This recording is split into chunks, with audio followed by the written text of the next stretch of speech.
Hello friends, চলো আজকের একটা ওয়ার্ক নিয়ে চলে এসেছি। আজকের এই চুলটাতে কোনো স্মুথনিং স্ট্রেটনিং হবে না, ঠিক আছে। একটা প্রোটিন ট্রিটমেন্ট করা হয়েছে, সেটাই তোমাদের সামনে শেয়ার করছি।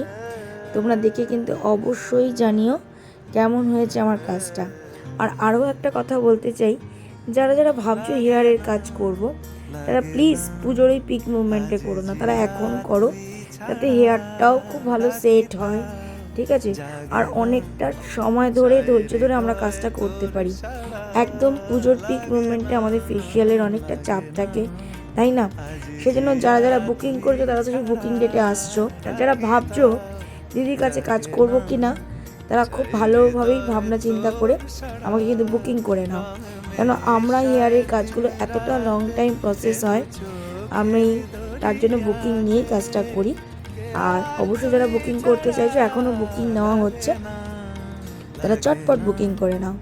ওকে, জানিও কিন্তু আমার কাজগুলো কেমন হচ্ছে। Thank you. আর পুজোর সময় আশা করছি তোমাদের সাথে, সকলের সাথে, যারা যারা আসছো তাদের সাথে দেখা হচ্ছে। বাই।